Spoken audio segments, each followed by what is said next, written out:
This is Talking in Stations, Season 3, Episode number 20. I am Artem. Oh, pardon me. It's August 11th, by the way, on the date of recording, and I am Artimus Albosa, a member of NOIR. Joining me today, as always, we have RonUSMC, a member of Test Alliance Please Ignore. Hey guys, how are you? Also joining us, as always, we have Silver Suspiria, a member of Federation Uprising. Hey everyone. And our special guest on today's show to discuss our main topic of High Sec Incursions, we have Warp to Me Incursions member of their leadership team, Blobert Jenerik. Hello. He is a member of the corporation called Not a Holder. So that's a thing. But I'm sure we'll get into it a little bit later, but corporations don't matter that much when you're running incursions. Well, let's actually jump right into the incursions topic. They've been the point of discussion, sort of tertiary to the discussion, I should say, for quite a while now. As a result of all of the blackout changes, there's been a lot of discussion about players leaving nullsec and moving into high sec in order to make more ISK. And in fact, we've seen in the data there are more kills happening in high sec. There's more ISK being generated in high sec.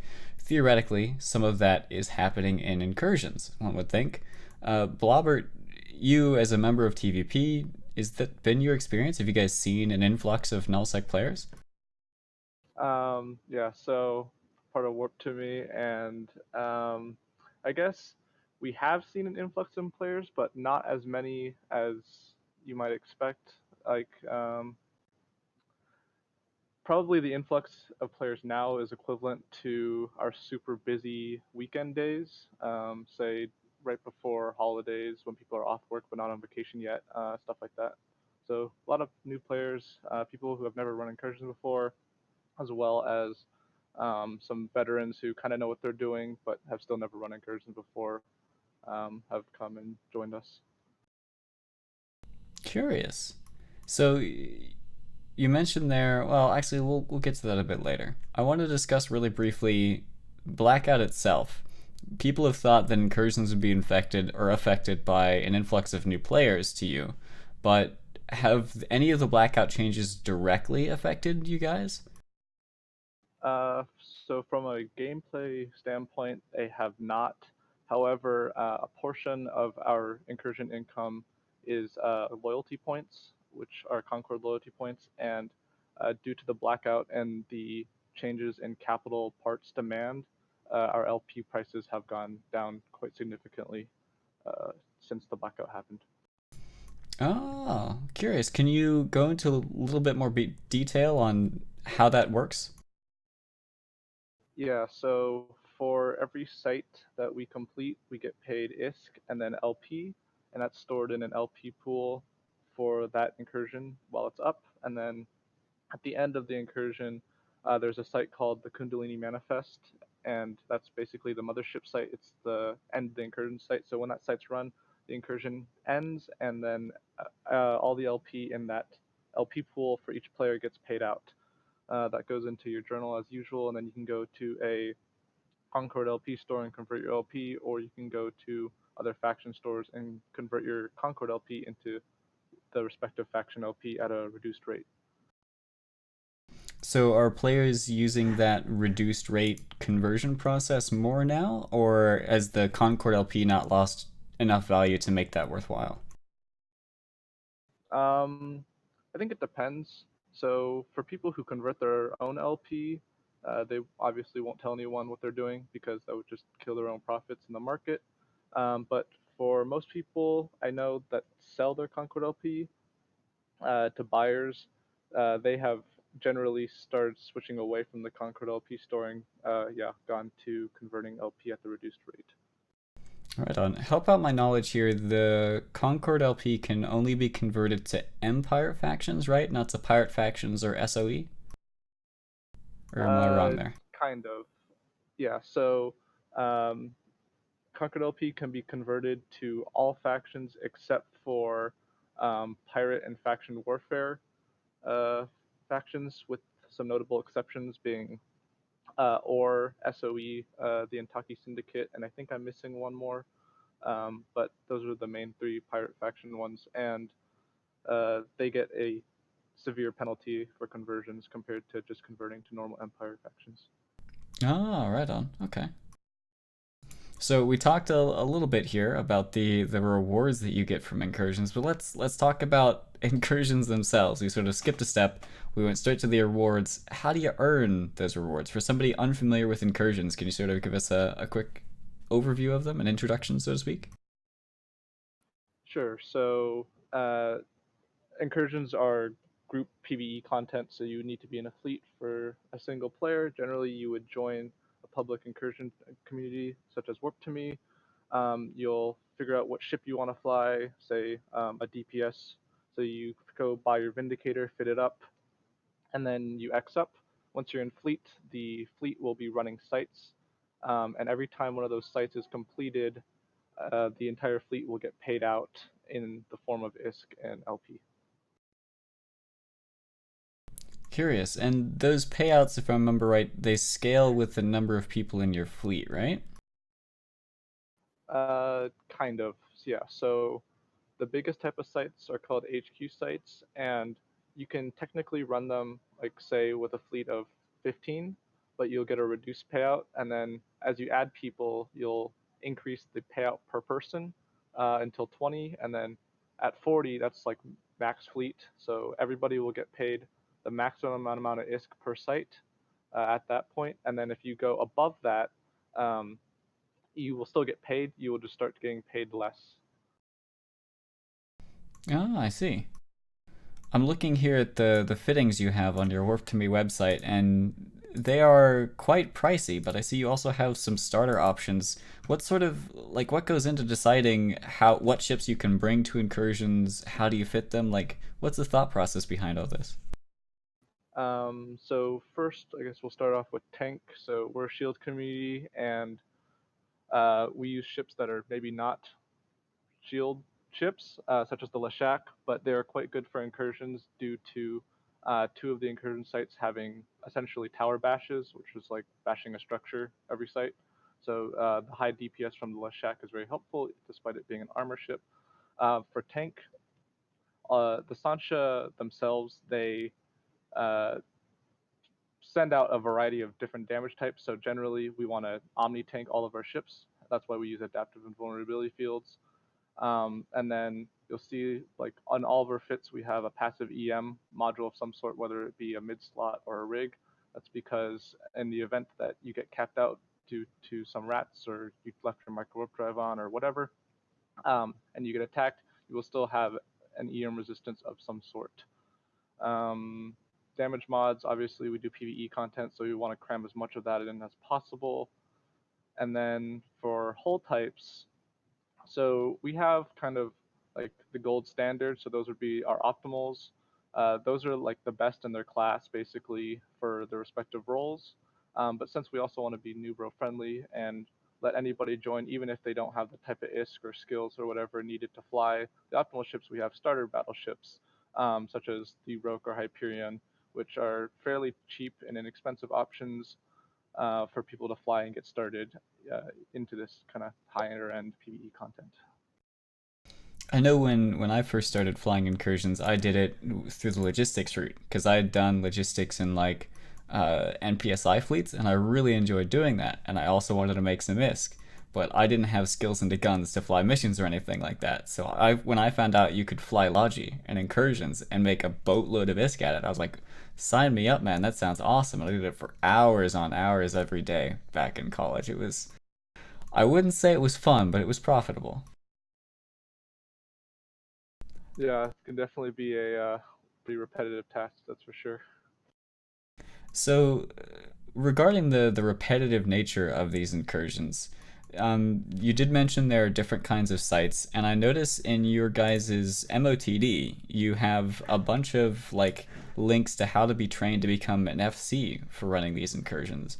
Is it a situation where you really need an FC calling targets, adapting to changes on field? Is it just everybody understands their role and makes things happen? What's the deal with leadership of these fleets and how that battlefield changes over time? So yeah, most of the time, most veteran line pilots will just kind of understand what they're supposed to do. They'll start locking and shooting whatever they're supposed to be shooting, even before the FC kind of tells them on comms. But since in Warp to Me's case, we're super new bro friendly, there are always going to be people who have never done an incursion before and they need to be taught what to do. So the FC's job in that case is kind of to tell the fleet what to do so those people can learn the ropes and get the hang of everything. Other responsibilities are like making sure no one dies.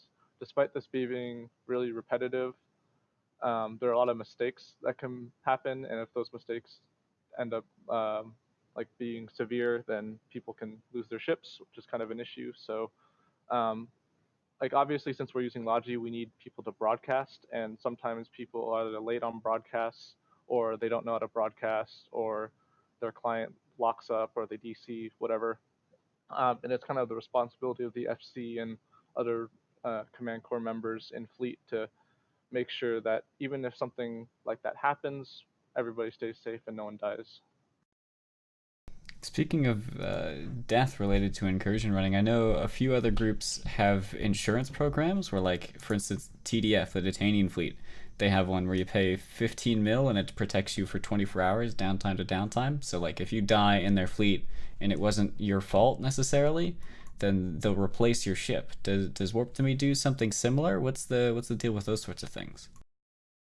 Yeah, so Warp to Me also has a SRP program, which also covers you from downtime to downtime. Basically, you just pay into it, and if anything happens to your ship that's basically not your fault, we cover it. So if like you're shooting stuff, you broadcast for shields, and then you just still die for whatever reason, we'll cover it because it's dangerous, and hey, it wasn't your fault, and you're flying an expensive ship, so we'll cover your loss for you. But if it is something like your fault, like you just, I don't know, took a gate for no reason without the fleet being there and you lost your ship, we won't cover you because, that was very preventable and you could have not lost your ship. Can you talk to me a little bit about what does go wrong in incursion fleets? Like what goes haywire? What's like, oh man, that didn't go well? Like is there those scenarios? Because a lot of guys talk about incursions. This is kind of like I'm just hanging out. There's like little to no danger that you lose your ship as long as you said you're doing what you're supposed to do. But are there times where you're like somebody hits the wrong trigger or what? I've been always curious about that. I've never done incursions before. Yeah, so there are a few things. Sometimes, like the most common one is going to be disconnects. Not everybody has, the most perfect of internet. So if, let's say, you need 6 Logi to do a site, and then 2 of them DC at crucial moments or just at some point during the site, and you can't get them replaced, or you can't hold the wave, whatever. That can be pretty hairy, and it can require more focus, more overheating, stuff like that. Other common ones would be, as I mentioned before, someone catches the initial aggro on a wave spawn, and then they are broadcasting late, or they just fail to broadcast at all. Those can be pretty hairy situations too. And then, kind of on the subject of aggro mechanics, normally all the rats shoot the same thing, but when something dies, they start to shoot different things. So if someone kind of like only has one rat and they broadcast, sometimes they can receive all the reps when really the reps should be going to someone who's getting hit by all the battleships and is like near death. And actually, because of the repetitive nature of incursions, a lot of people can start to fall asleep or just kind of get into a rhythm and get complacent. So they'll just start to make mistakes, which happens, time again. With repetitive tasks, I know for me, I got burned out. I just sort of didn't have the motivation, even though it was good money in it. I couldn't bring myself to log back in and do it again. I know there are a lot of people who really enjoy this sort of content. Like, they enjoy the community, especially with these sort of open communities that are formed where anybody can join. Some people really enjoy that environment or have friends who are in there. But talk to me about burnout. Is it a thing that you run into with leadership, with FCs, with line pilots? Is there a constant ebb and flow to the number of players that are doing these? For sure. No one's immune to burnout. not even me. Everybody kind of goes through a cycle. So for the line pilots, you'll see kind of the same people show up for a few months and then they'll disappear for another few months and then they'll come back. Kind of for that same reason, it gets really boring after a while. And same with our FCs.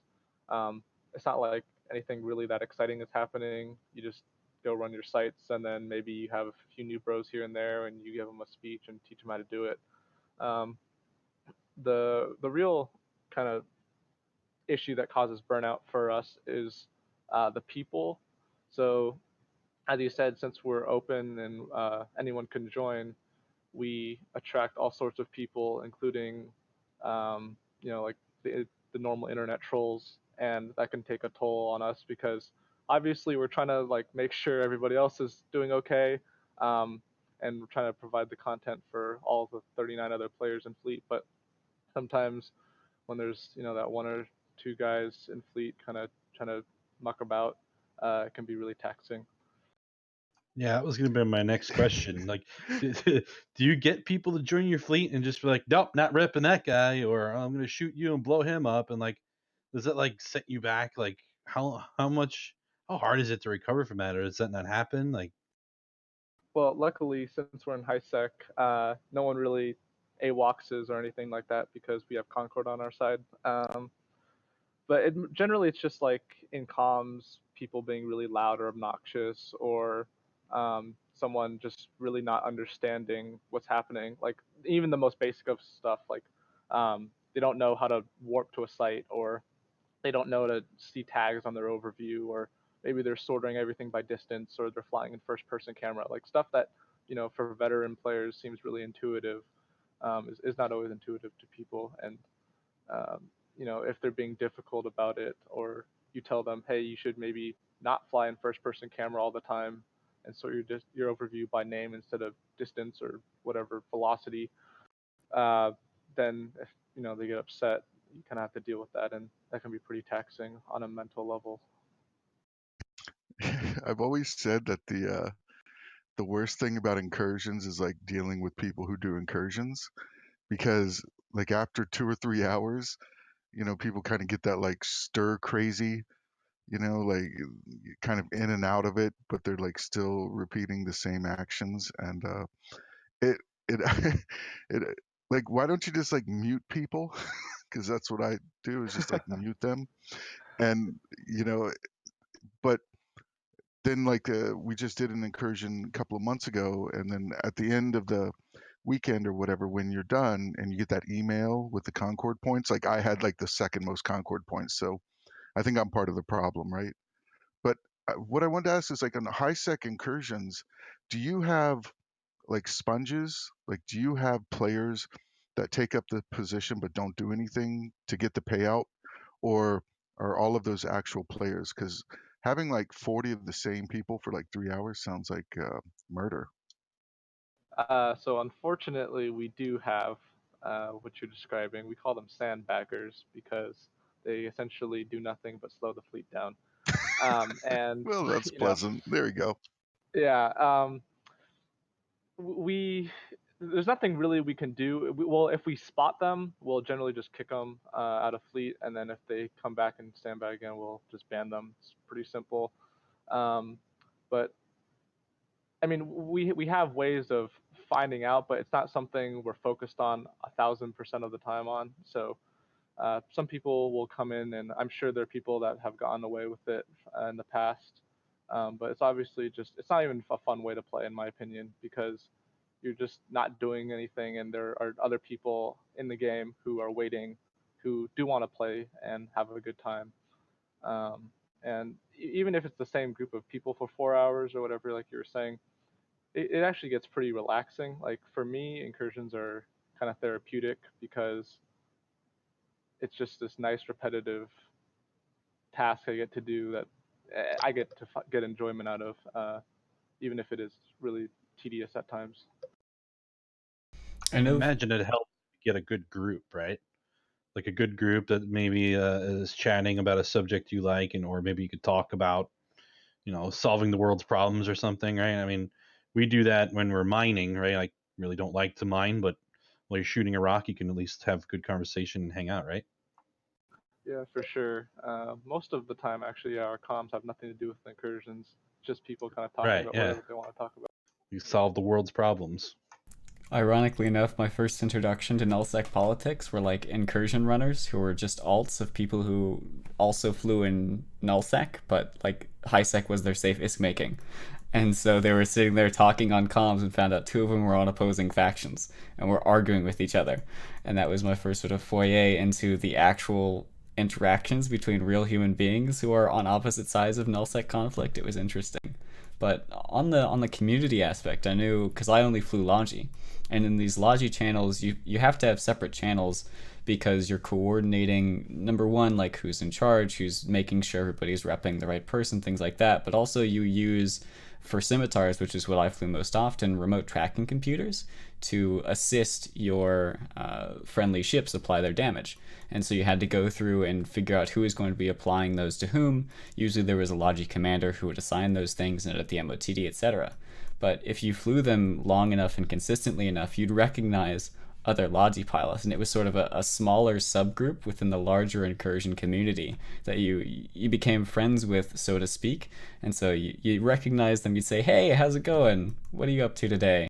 Having a good fleet, etc., etc. It was always fun when you recognized a name in the Logi channel. I think that's a Logi thing, isn't it? Like I find even like my Logi guys, it's like a special breed of person, and they like. I mean, you know, Logi bros are attracted to best each bros, other. yeah. Yeah, I mean, I don't see. I just see that in general amongst Logi pilots that they're a little more into their craft than say a PvPer would be. You know? Maybe. What do you fly, Blobert, when you run incursions? Do you FC? Have you done it all? Do you sniper, brawl, vindicator, Logi? What do you do? Yeah, so I have done it all, but most recently I've just been flying my Claymore because I FC, and the FC is usually the one who flies the booster. But I think my most exciting and favorite role would be the Vindicator because you get to get up close to whatever you're shooting and blast it to pieces.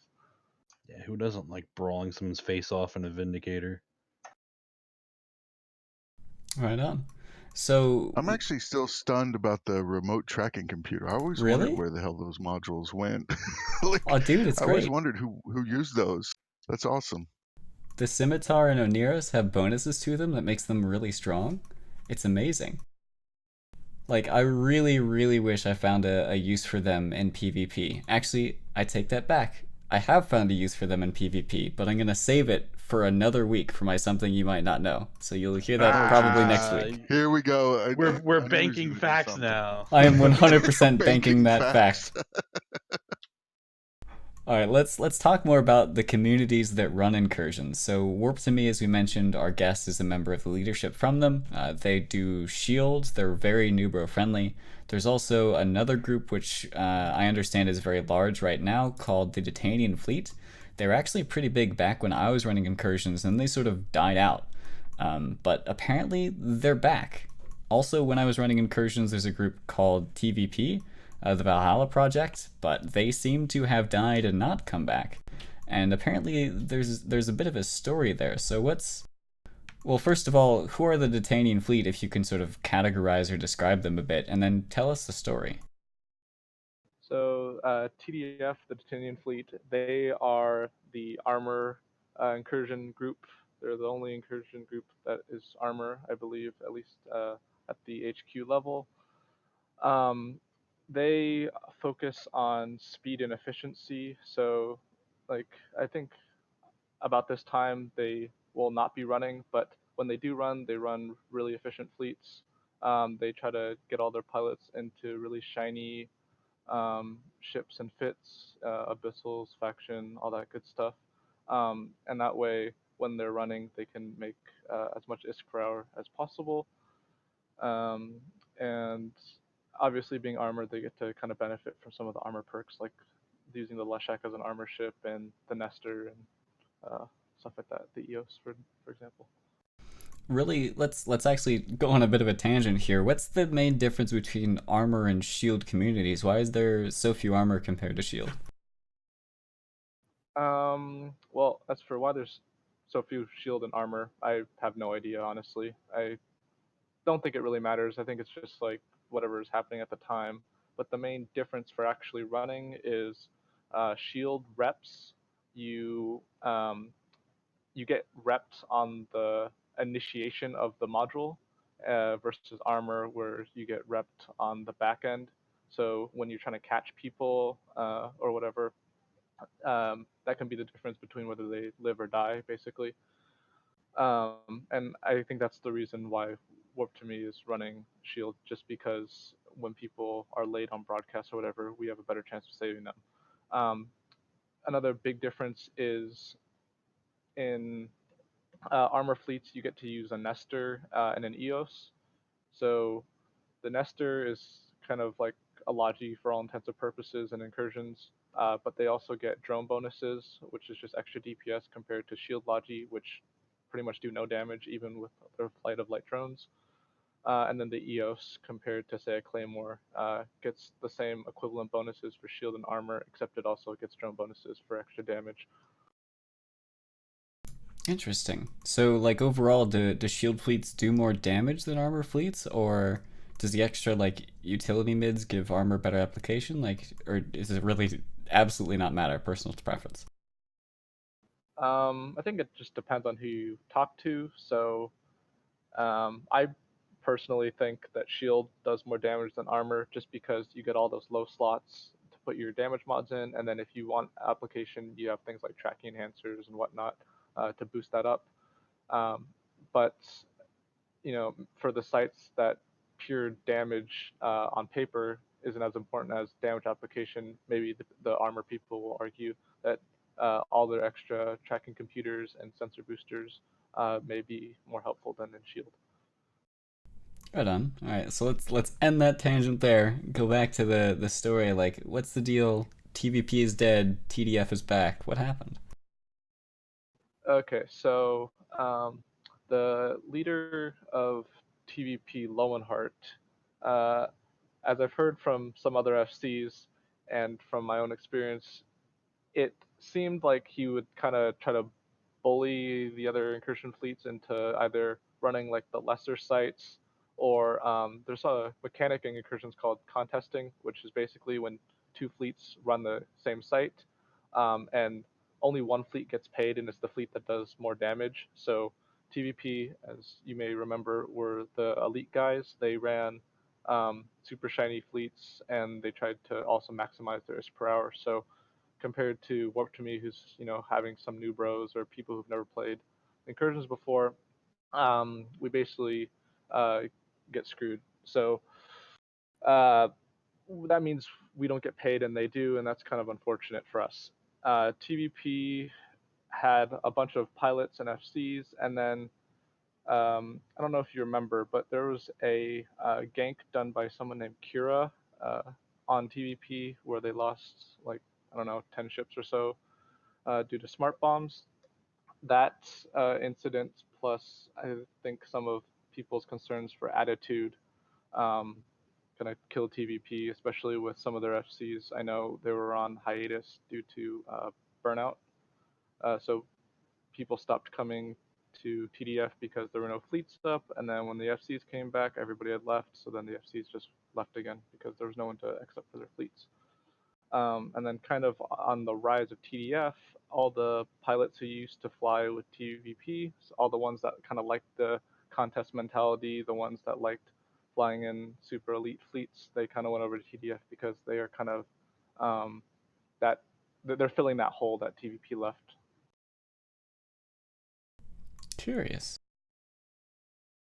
So while you're talking about that, I was searching for videos for just stuff to play in the background for our Twitch viewers, and found one of a multi-boxer running some incursions. He looks like he has like 10 or so accounts doing it. Is multi-boxing something the... Oh, this is you?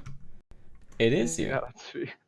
Well, right on. Well, okay. We'll get to talking about this maybe a bit more in depth then, but really quickly, is multi-boxing a thing that the communities allow or disallow, or maybe don't advise but look the other way for certain members? Yeah, so it is something that I think every incursion community allows to some degree. So in Warp to me, it's basically if our fleet isn't full and you have an alt that you can bring and shoot stuff, uh, by all means bring it because that's just a wasted payout and your alt can help us do the site faster. But if there are real people waiting to fly in fleet, then we don't allow multi-boxing because you're basically just taking the spot of another real person. And I think most other communities do the same. Is there a way you check to make sure someone isn't multi-boxing? Generally, it's on the honor system, but yeah, we have a few different odd ways to check. I'm assuming those are OPSEC, so let's jump right into talking about this video that we stumbled upon of you multi-boxing incursions. This looks nuts. You're not even using Evo Preview. Obviously, you're not using IS Boxer because it's not allowed. What's going on here? What's happening? So these are the kind of lesser sites. So these are VGs. It's mostly just frigates, and that's why you can do it as one person. Um, Basically, with drone assist, you can drop drones, assign it to one person, and then basically go AFK on that account. So in the video, I'm really only boxing like 2 to 4 accounts at any given time, and that's pretty reasonable, I think, even for most people. It's just my drone bunnies and then my Logi. At the start of the site, it can get a little interesting because I need to drop drones and then assign them to said drone bunnies, but otherwise it's pretty simple because on the drone bunnies, I just shoot whatever I want to die. Or, sorry, I shoot whatever I want to shoot and then it dies because of the drones. Oh, right on. Is this a common thing? Is it something only really specialized people do? Um, I think it used to be more uncommon, but nowadays I would say there's a fair number of people who multi-box incursions. Fair enough. So let's transition that. So we've got more people running incursions or multi-boxing them now. We've got, and that's taking up all the VG sites. We've got TDF coming back. Warp to Me is still here. So that's definitely two groups competing for HQ sites. Those are the highest tier. Are there any other groups that we haven't discussed yet that are running incursions of any level? Not really. I mean, there used to be some smaller VG communities, but with kind of just the changes that have happened and just player cycles, they kind of died out / merged into the bigger ones. Um, there are some people multi-boxing the bigger sites, like some people multi-box assaults and HQs, but Oh those are wow. pretty rare. How do they do with the same drone thing? Just more drone ships, or how does that work? Yeah, it's the same concept. You just have more ships flying drone setups, and then you just have more drone bunnies because you need more drones. Curious. All right. So let's move into what I think is going to be the most significant topic of this part of the discussion, which is a change that occurred to incursions. It was quote unquote unannounced, and that it didn't come in a dev blog. It didn't come in a what's it called, a update patch notes thing. It came as a bit of flavor text in a support article about Triglavian invasions, not even about incursions. And that is, hang on, let me get the actual quote here. The new Triglavian threat has caused the Sancha's nation to tread more carefully, lowering the amount of available Sancha incursions. So, Blobert, what does that mean? So for High Sec, we used to have at any given time up to 3 incursions in High Sec, but apparently now, because the Sancha are treading more carefully or whatever, there's only one High Sec incursion up at a time, which basically consolidates everybody who would have been spread out among the 3 into one, which just makes all the systems much more crowded. Oh, and then another side effect is every time an incursion focus goes down, you need to wait between a window of 12 to 36 hours before its replacement will show up. So before that wouldn't be a problem because if you had 3 and one of them went down, you just move to one of the other 2 so you could keep running. But now, when your high sec one goes down, we're basically stuck not running incursions for anywhere from 12 to 36 hours. Oh, wow. Really quickly, we have a guest who just joined us. His name is Toke, or at least that's what he is on Discord. Why don't you take it over as far as what's your in-game character name and what affiliation do you have with Warp to Me? Yeah, hey, sorry I missed the start of this, but yeah, my in-game name is Toke Manifess, and I'm leadership along with Blobert with Warp to Me. Right on. So we've already done a bit of a general overview about incursions. We've discussed a couple of the groups that have come into them, as well as some recent changes that happened and generally how they're run. Right now we're discussing, or we just began discussing, the change that occurred where the number of incursion focuses in High Sec has been reduced from 3 down to 1. Yeah, it's a little rough. I mean, at times, we'll have a bunch of communities at the same focus running at the same time. So 3 or 4 communities running at the same time can get a little crowded, a little hectic. Can kind of be a pain in the ass. Do you have, like, I know site stealing was a thing that was mentioned earlier. Is that more common now? Is it becoming more aggressive as far as the competition over sites? Um, well, Warp 20 typically doesn't try to steal sites. If we need a contest, we'll contest, but others, yeah, they'll definitely try to get those better sites. I mean, it was prevalent before, but even more so now since, everybody is at the same focus. Before, we could each go to different focuses and kind of have our own little focus there since we used to have 3, but, since it's at 1, there's definitely some more contesting going on unless you're just going to be sitting around waiting for a new spawn to come up, which nobody wants to do. What's contesting? Like fight at the sun, or what is that? No, it's just 2 fleets going into the site at the same time, and basically it's whoever does the most damage in the site gets the payout for that site. So take TCRCs, which is the fastest sites in incursions. Basically, we'll warp in, we'll kill what we have to kill, but during a contest, you basically just burn to the tower, and you all shoot the tower, and whoever does the most damage on that tower wins that contest. So it's not the final blow, it's whoever does the most damage? Exactly. How does it work for sites without the tower contest? It's the same thing, just whoever does the most damage overall. So NRFs, it's there's no tower to shoot. You just shoot for each wave. We get new rats, and then whoever does the most damage on all those rats is the winner of that site.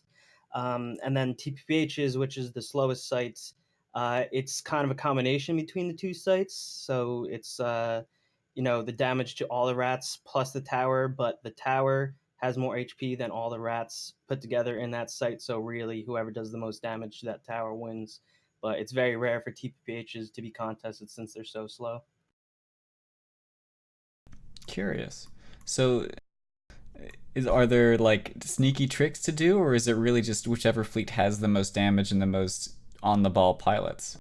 Well, it's that, but also there's definitely some tricks that each fleet has come along as we've gathered more experience. Like in TCRCs, some fleet will try to bump the MTAC out of the way of dropping a specific what we call a robot, an MTAC robot, to drop it into the shield repair array. So we can't the shields will repair on the tower if we don't drop a certain bot in the shield array, and then they can rev up that damage if they think they have better fits, if they think they have better ships. So if we took the gate before them, we're already doing more damage to them. They can continue drawing out that site to try to get more damage on that tower. I'll be honest, that sounds hilarious. Yeah, Bumping the attack out of position, it just sounds hilarious. things can definitely get a little chaotic. Yeah. Do things ever escalate to the level of like animosity forms between groups and somebody ganks the other one, or does any sort of, we haven't even mentioned how war declarations play into this system, but I guess we'll touch on that later. It's hard to say whether there's ganking from either side, because there's not going to be, outright ganking. Like a fleet's not going to warp to another fleet and then just start shooting them. It would be one community pays somebody to gank them. But as far as we know, it's mostly goons and Test that comes in and tries to gank us, or code sometimes, things like that. So it doesn't really escalate to communities ganking each other, but tensions can get high sometimes, and there's something called chain contesting, where if one group gets aggravated with another group, then they'll just start contesting them over and over and over again on every single site. There was also a time a couple years ago, I think ISN was still around, and it was called the Summer of Rage, where every single time a focus spawned, somebody would go to that focus and pop the mom right away. So nobody had a chance to grind the focus, and that's because just all the communities were so angry at each other. Nobody let anybody make any money, basically. What does it mean to pop the mom? So when a focus spawns, you have to grind down the influence, basically just complete sites one after another, and once you reach 0% influence, a site spawns called the Kundalini Manifest, and the Kundalini Manifest is a big mothership for the Sancha, and once you pop that mothership, then the focus is over. Oh, So I the see. focus will despawn, yeah. And that's when you get the LP payout I was talking about earlier. Does it automatically despawn on its own, or can these things be like infinitely farmed from the same focus? So there are 3 stages for incursions: established, mobilizing, and withdrawal. So basically, established can last anywhere from like 24 hours to I think 5 days, and then mobilizing comes after that, and that's 2 days, and then withdrawal is right after that, and that's 1 day. And basically, after the 24-hour withdrawing period, the focus will despawn. But in High Sec that never happens because someone will always go and pop them on, run the Kundalini Manifest. Does that site So- require like more people than normal? Is there something special about it? What sets it apart from the fact that it ends the incursion? So it can accept more people, but doesn't necessarily require more people. It's just kind of like a different site. So normal max payout numbers for HQ sites is going to be 40 people in High Sec.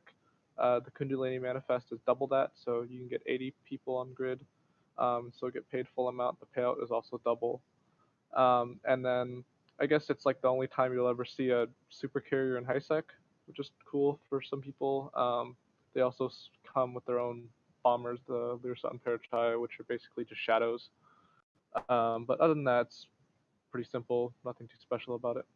The revenant that you kill, does it drop? I know it drops shadows and like nightmare BPCs in High Sec. Does it also drop like the revenant BPC?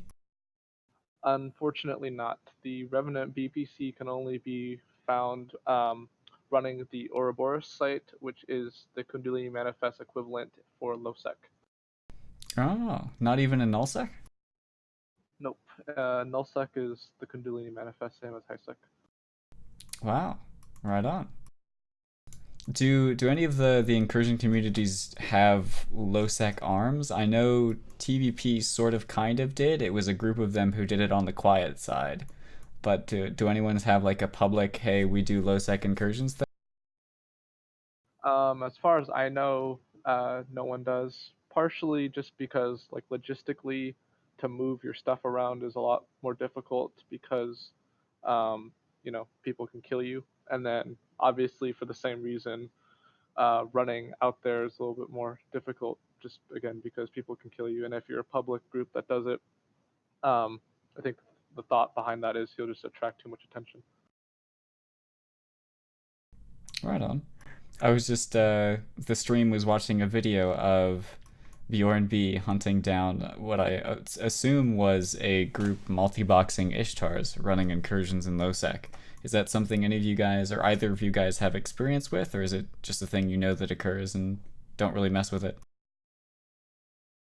I don't know. I don't think any of us have really an experience doing that. But yeah, we know it happens just because we see the influence is down to 0, so we know someone's running down there. Yeah. Personally, I've never done any kind of multi-boxing. But I do know a couple people have tried low sec incursions before. But yeah.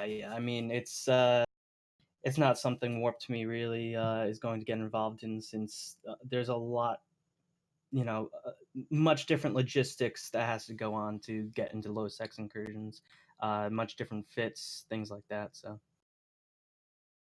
Right on. So last thing before we wrap up the discussion of incursions, we mentioned ganking a couple of times here. You're flying very, very expensive ships in high sec, ships with relatively low HP. It seems like ideal gank targets. Is that the case? Is ganking a serious issue for you guys? What's the general feel around it? You want to go, or I can take it? Yeah, Okay, go ahead, Blobber. Basically, as long as you aren't sitting around on gates AFK, you're pretty safe. Like, we have had ganks happen in the past, and there are people who do try to gank, but generally, it's kind of not too bad, because even though we're flying really expensive ships, um, the amount of IS that takes to kill them can also be quite expensive if you're not in, say, a 0.5 system, which are quite rare for incursion focuses. Usually it's like 0.6, 0.7, 0.8, 0.9. So concord response time is kind of speedy at that point. And then if you're in a site, you're protected by acceleration gates. So basically, since we don't sit on the beacon, we'll be moving about the site. If a ganker wants to come and gank us inside the site, they're going to have to land at the gate. And if we're descanning, we'll see them. And then they'll have to take the gate, and then they'll be landing at the beacon, which could be anywhere from like 20 to 90 kilometers away. So that kind of extra range helps keep us a little bit safe. And then there's always the chance that they get shot by the Sancha anyway, which is kind of funny in its own right. But yeah, I guess when people get ganked, it's usually because they are sitting AFK on a gate, like outside the site, or they are undocking from a station and they get caught. Yeah, definitely the most vulnerable times would be those times, is then when somebody's AFK, not paying attention, and when on docking. But when you're on docking, you can just dock right back up usually. Um, and like Blobert was saying, you have the protection of Concord and even the Sancha if you're in sight, like he was saying. And yeah, that is pretty funny. The Sancha definitely like squishy targets, vulnerable targets when they're moving fast, especially.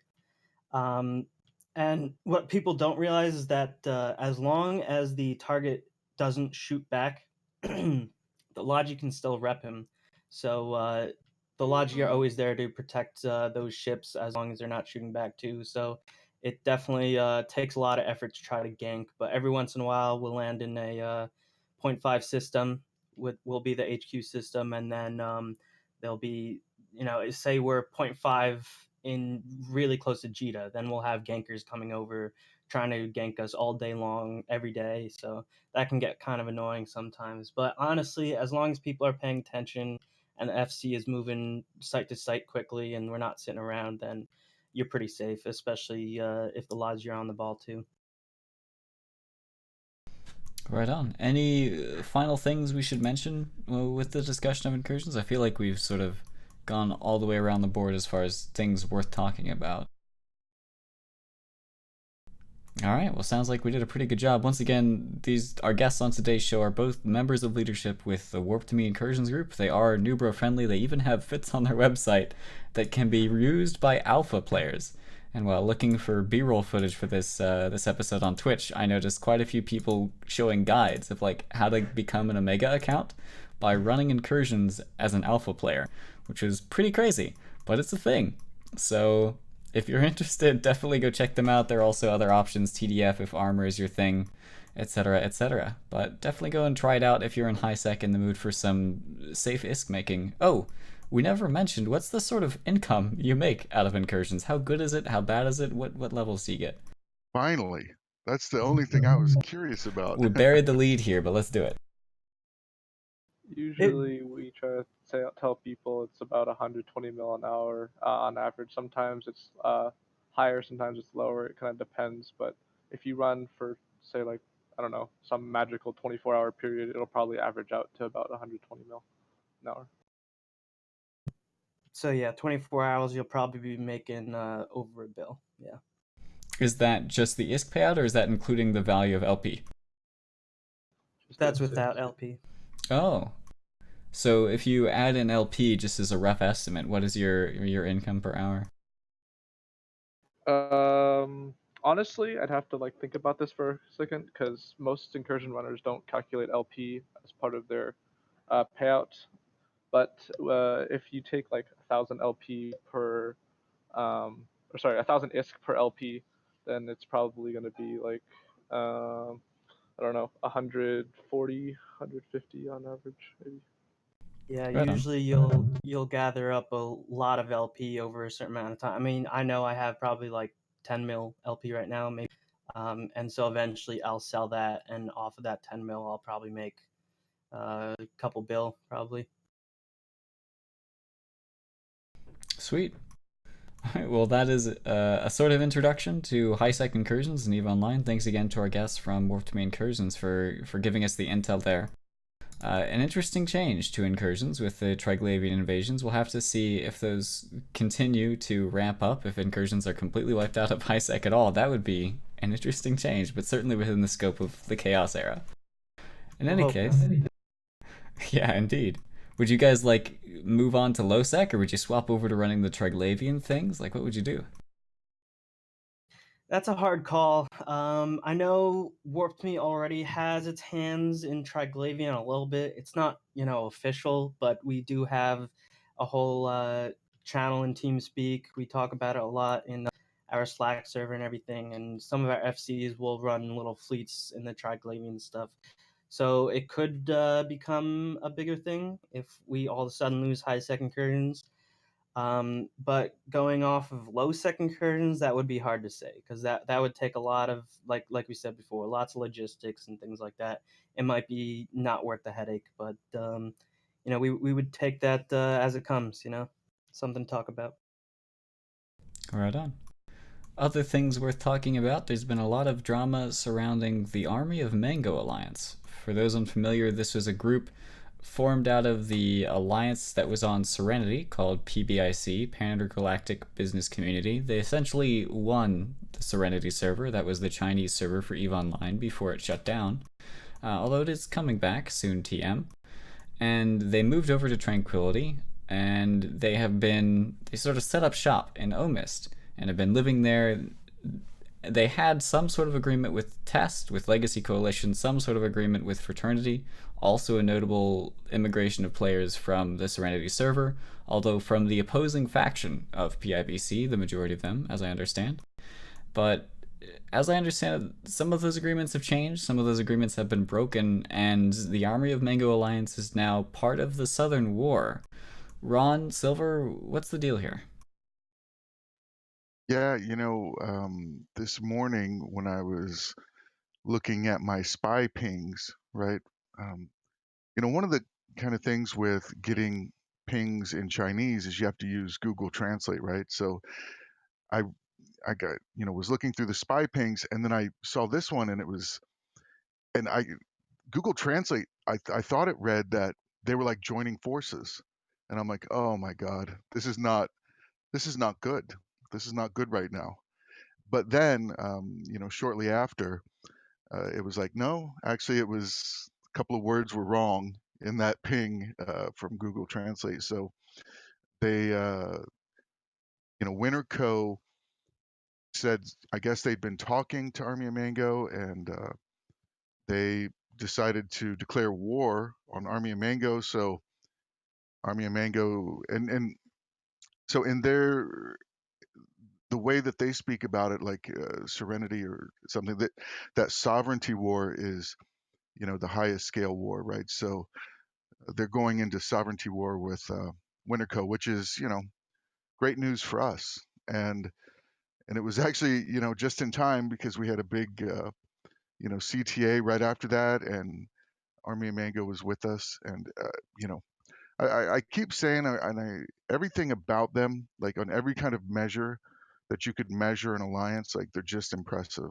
They're very, very impressive.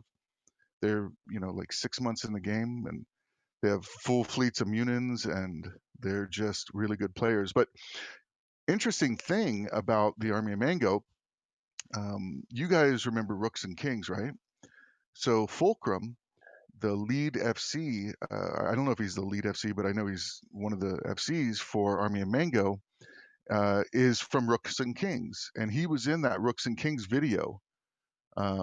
Lord Maldorf or whatever his name is. Mm-hmm. That Fulcrum was the guy that he went to go to Serenity. So yeah, so he's from Rooks and Kings, and so it's really kind of an interesting little thing. But yeah, they're in the war now, and they're going to go all out on Winterco. Looking at the Army of Mango Z-Kill board right there, you mentioned that they're very impressive, and I open up the Z-Kill page. It says they're 75% snugly, and then very unfortunate timing. Yep. It looks like one of their mining fleets got bombed or nuked or something, because its whole page is red, full of covetors or procurers rather. But if you go down, do a little bit more digging, you'll notice, yes, they're actually, like, they can play this game and they kill ships. They don't just lose mining barges in Omist. So don't be fooled, guys. They're 75% snugly, but they still have some teeth.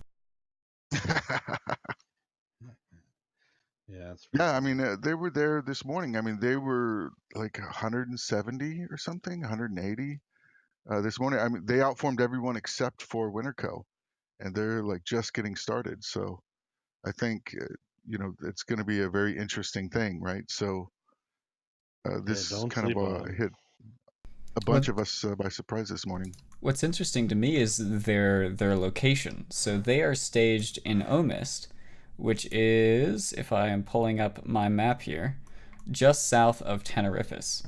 Now, Tenerifis is sort of like on the border with Detrid, and it separates Omist and Detrid. So they have to travel through sort of your guys' Russian holdings in Tenerifis, the Fireco holdings in Tenerifis, in order to get to Detrid. Do we think they're going to restage in order to do that? Are they going to be staying in their holdings and just sending out subcap fleets? Like, has this declaration of war from Fraternity going to affect the way that the Army of Mango situates themselves in their territory? Well, the kind of icon map like that is a little deceiving, because Omist is like a little finger sticking out, and then there's just a tenuous little line that goes to this small little landmass, or you know, little solar system mass, that connects it to Deuterid, right? So that little solar system mass is where we have most of our big fights, because that is, you know, like a little super highway, from Deuterid down to the rest. So, you know, I think that, you know, Omist is maybe 6 jumps from Deuterid, if that, right around in there. And they're, you know, and as you can see by the bombing, right, like they're right there, because so they, you know, Army of Mango and Winterco had an agreement that neither one would touch each other, right? And when they first came on the server, and I'm not sure why or what the reason was for the agreement, but it was just like, hey, we aren't going to touch each other. And then Test had an agreement with them that they would help defense, right? So we would help protect their Sov, and then they would help protect our Sov. So that was the agreement we had with them, and we were hoping, you know, that they just get big and strong, and maybe someday they'll remember, you know, remember how they helped us, right? So, or how we helped them. So, you know, there were a couple agreements, and it was interesting that kind of changed today. Well, I mean, those two contradictory agreements were never going to hold up, right? It was always going to have to go one way or the other. You can't say, all right, you and I aren't going to touch each other, but I'm going to help your enemy defend their space. Like, no, that was gonna come to a head at some point, and they would have had to make a decision. So, I guess from the legacy side, we're glad that it went, you know, kind of the way it did. But that was only a matter of time before it came to a head. I know, looking back in history, you mentioned the way these agreements came into the fold. From the outside looking in, I didn't have any sort of inside details, but reporting on it from the headlines, from the leaks, from rumors, things like that, the narrative was that when PIBC came over as Serenity shut down, they said, listen, what happened on Serenity stays on Serenity. We don't want to carry over any grudges. We don't want to carry over anything like that because we, as Chinese speakers and fraternity as Chinese speakers, we share a bond through that language, similar to the way the Russian community often bands together. And so we're burying the hatchet. Let old grudges be old grudges. We're not coming into this looking to fight with fraternity, who was majority made up of enemies of PIBC, now the Army of Mango Alliance, back on the Serenity server. And so they came in as a completely neutral entity, and then Legacy came in doing their normal. I say normal. From the outside looking in, the narrative is that they sort of incubate smaller alliances who are looking to become nullsec powers. So like FedUp is a smaller alliance looking to become a I have nullsec no idea power, what you're talking about. and they're being incubated in the fire that is the dumpster fire that is Amencia. And so I say dumpster fire. That's rather mean. It's out of the kettle into the fire, so to speak. A little bit harsh. That's what I was If going it's like for. a glorious blaze that emits Yeah, like rainbow yeah. smoke, It's like a and phoenix rising from the stallions, yeah, ashes. that's my kind of dumpster. Yeah, sure. In any case, just another one of the you're collection not wrong, Artimus, for right? the Hegs. The mother hen is sort of heating up in a fiery war. Any case, this metaphor did not work. Let's move on. Let's talk about this battle that you FC'd, Ron. Yes, Yeah, Ron. yeah, it was Incubate pretty me. crazy, man. Pretty crazy. Like, I didn't know I was gonna do it until like an hour before, and it was pretty massive. It was like we have the numbers. It's like 300, 500. Like it was just 400, 500, about 1,000 people. It was, as always, it's over an iHub, right? That's what we do is iHub war because we can't kill the damn Sinojammers, so we kill the iHubs, and then they can't put another Sinojammer there for a month, right? Both sides. So this was a defense of one of our legacies, iHubs. So Winterco was performing an offensive action on an iHub because the timers are created constantly, right, by troll toasters and whatnot. And yeah, it was pretty scary. Like you look at the numbers, and I think the Reddit kind of I don't know, the Reddit kind of jabbering, right, or whatever is like feeding and whatnot. But that was no feed. Like Elo, like, he's one of the best, man, and he was outnumbered. And I made a couple of good calls in the very beginning, which gave us like positional advantage, and that was really, the rest was just kind of luck, to be honest, because Elo is just so damn good that whenever you're going up against someone, an FC like that, you're just paying so much attention that you don't make a mistake, right? Because guys like Elo, they they just any small mistake that you make, they jump on it and just make it worse and worse. And I always kind of joke that I always just try to avoid incidents. I don't want to have an incident, So and that kind of brings to the other point, right? Which is Snuffed Out joined the party, and how Snuffed Out has this kind of weird obsessive love affair with Fed Up. That Fed Up moved out here 7 or 8 months ago, and you knew Snuffed Out was going to come soon, right? Like they can't stay away. So Snuffed Out moved out here, and they are like in ITAC 9 now, right next to Fed Up, which is Yeah, absolutely hilarious. they put a tent on my front lawn, is what they did. So Snuffed Out was there, and when they're there, they're going to try something tricky, right? Like they're, Snuffed Out's too good, right, for for nullsec warfare. So I saw him in some bombers and some other kind of tricky stuff, but so that was interesting. I was watching for the Snuffed Out, but on our side we had Army of Mango, right, and XIX with us, so it was a really fun battle. It lasted about 2 hours or so, and it was a lot of fun. Right on. And in those 2 hours, just to give a recap for those who haven't seen the battle report, the Legacy Coalition side had 474 players on the battle report. They came from a wealth of alliances, too many to list, but basically Fire Coalition plus Legacy Co plus the Army of Mango, who did, in fact, on the battle report at least, outnumber literally everyone, including... Oh, nope, Fraternity beat them. You were right, Ron. I can't read. But numbers-wise, they had, on the Legacy side, 474 people. On the Winterco side, it was 388 players. Legacy Co. did win the ISK war, and you guys won the timer, you said, right? Yep, we won the timer. Awesome. As far as ISK is concerned, Legacy lost 19 billion ISK, rounding up, and Winterco lost 33 billion ISK. It looks like it was, what, just Munins v Munins, or Munins v Ferox and Munins, yeah? Yeah, it was Munins on our side, and then versus Elo Munins and some Feroxes as well. And then there were some like miscellaneous ONIs kind of thrown in, and some other, there were some bombers and some random stuff kind of thrown in as well.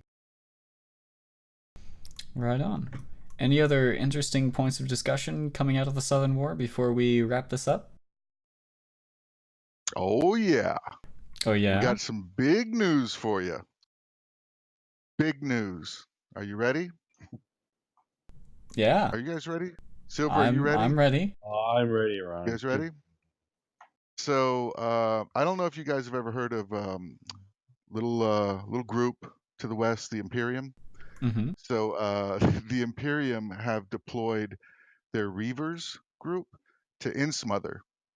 If you're not looking at a map or whatever, Insmother's just right above Fraternity, and it's absolutely hilarious to me because Insmother is completely unprotected, right? Sort of the backside, right? Yeah, this is like the backyard of the war, right? So they're in Insmother, which is like all ADM 1.0, like undefended, like production facilities, absolutely hilarious. So It's the like where all the Reavers have little moved guys in live. there. Like and as I always say, like I always get such a kick out of seeing people that I know, from either TIS or wherever, like from FanFest or whatever, and seeing them like in game and in local. So the last time I saw the wonderful Carneros, right, was at the Tribute War, right, and Carneros had a gate camp, and I was like trying to escape through the gate camp as I was reporting on that. And now Carneros is down here. Now he's a friend. So I'm not food. I'm friend now, and he's down here. And these guys, the Reavers, it's funny. And if you look at like one of the kill mails from these guys, it's like the Clade guys. It's like you just look at the portraits and it's serious business, right? Like, they, on their like whatever second night, they set up a gate camp like 2 jumps from Fraternity staging, and we're just killing. So I think these guys are going to have a lot of fun and see a lot of fights. And I was talking to Carneros afterwards, and he was like, "It's so weird to, fly around and like all of the structures are reinforced and everything is, like this sort of wasteland or whatever." And I was cracking up, and I'm like, "Yeah, it's been long. We've been doing this for a while down here." So we're really happy that they're down, and we hope that they have a lot of fun. Yeah, I mean it's good to see Asher again too. Asher was a big help to us last summer, and Reavers are hyperactive. They were like literally all over the place last night, from Insmother down to Detroit, and then even in Amencia, take cleaning up like Fraternity bait citadels and stuff. It's crazy. Right on. That's quite a bit of interesting news. Hopefully we'll have some more things to discuss with you guys next week as we keep you updated on the ongoings of the Southern War between Winter Coalition and Legacy Co., now with some guest stars being the Army of Mango Alliance and a portion of the Imperium. Alright, let's wrap things up here and go into a little segment we like to call Something You Might Not Know. This is where the hosts and the guests try to tell the EVE audience, the TIS audience something about Eve that they may not know. So I'll go ahead and kick things off. My something you might not know is that using the reply function in the Eve Portal 2019 app, this is the new mobile phone app that just got released. It's being tested now, available for iOS and Android. I definitely recommend you check it out. But in any case, it has a function which allows you to manage your mails. You can read them and reply to them, but there's only one reply button, and it just says reply. And so the obvious question is, all right, does this reply only to the sender, or is it a reply all? And I can tell you with certainty, it is just reply to the sender. It does not reply all, at least as of right now. If CCP goes and changes that and makes a liar out of me, I'm going to be salty. But for right now, as of recording, it only sends your message back to the sender. It is not a reply all. That is something you might not know. Silver, how about you?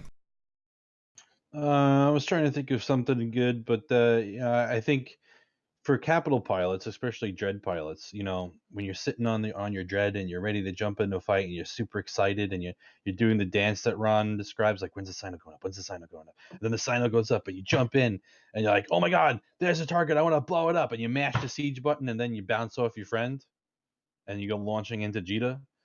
So the tip I have is jump in, see where you are, wait for yourself to completely stop before hitting siege. Because if you hit siege while you're moving, your mass goes through the roof and you will just coast into oblivion and you won't be able to shoot anything. So wait till your ship is stopped. Make sure you're not going to bounce. Then click siege and fire on your target. Right on. How about you, Blobert? You got something our audience might not know? Yeah, so all the Sancha incursion rats are named after the system they were abducted from by lore, and then the second part is where the so-called mind control implant or whatever is located in the brain. So like the Nice. deltal tegmentum or whatever, I don't know, whatever that's called, is taken from deltal, and then the implant is put in wherever the tegmentum is. I'm saying that right. Sansa's Nation are like really freaking creepy dudes. Well, Sancha is just insane, but Sancha's Nation as a whole is a really creepy faction. But they do have really awesome ships, so that's the thing. All right, Ron, how about you? All right. So something you may not know. So in February of 2010, there was a Reddit thread about Eve spaceships. From that thread, we created Dreddit, right? And we were like newbies and just rifters and playing around, and we were like mining in low sec, and all of a sudden, these goons dropped on us and killed us all, right? And this is like a month or two in the game, and then a Reddit post, uh, from a guy named Sean Smith, right? And he said, "Hey guys, we killed you, but when we see you, we see us, right? Like 5 years ago, and we're here to help. Like if we can help you, cool. If not, that's cool too. But we know it's very hard to get started in the game. We want to offer our friend our hand in friendship and all this stuff."